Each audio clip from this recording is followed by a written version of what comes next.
So it is June 7th, 2018, and it is about 3:42 a.m.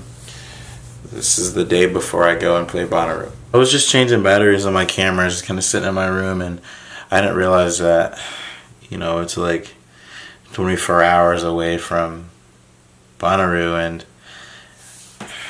it's kind of crazy that it's all coming up. Crazy is problematic, but it kind of is just overwhelming that it's coming up, and I'm gonna be on stage, headlining a stage in 24 hours. That 2 years ago I was there just on an artist wristband that a friend of mine that works at a booking company was able to get me.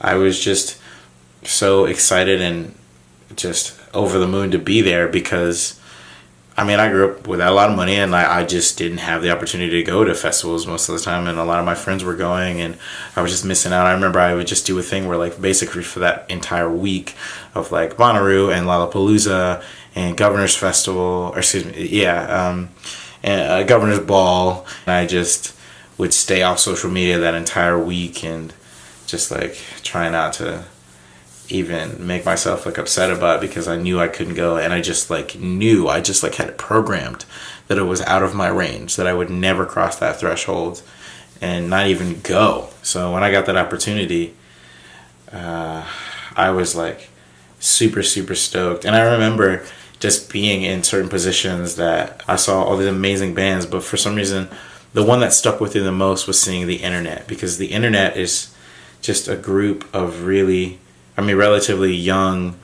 people who just have this incredible humanity to them. They have this, like, incredible, like, unique thing to them, and they're all brown. They all look like me. You know what I'm saying? And it was just so sick, so, like, refreshing, so cool to see them on stage and to see them doing their thing and to see them doing really well and see the audience being so, girl.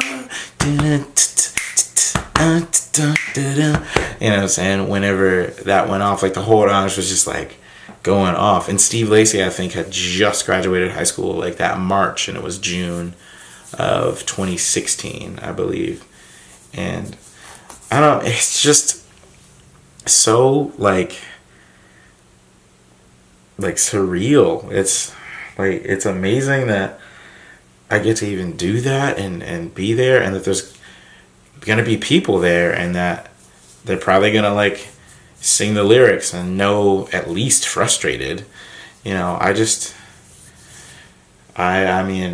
you grow up, and as a musician you're coming up and you're seeing your friends doing all this stuff, and it just seems like this Valhalla. It just seems like this amazing, unattainable thing, for at least for me, and because you grow up, and I don't know how many of you are watching this that are, like, black or brown or whatever, but at least in my experience, you're just kind of taught that you can't do that stuff. You grow up, you poor, you grow up wherever you're from, you grow up in the projects or whatever, in the pink houses, you know what I'm saying, that you're not gonna do it. And you say that you want to be a musician, or you even show talent as a musician, and people don't take it seriously. And, like, so as a result, I didn't think I could do it. I didn't take it seriously. Luckily, I had people around me, like my homie Chris, who's my manager now, and my lawyer, and a bunch of other people who were just around me that knew that there was something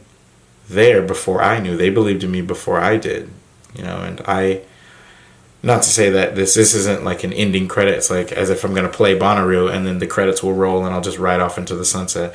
I like how in the shot there's just toilet paper. I didn't even notice. And also it's, like, wildly romantic with the with the candle in the back. But I don't know, I'm rambling now, but it's wild, and it's emotional. I don't even know. I'm gonna get up on stage and I'm gonna have a great time, and it's probably gonna be really emotional, and I'm definitely gonna say something about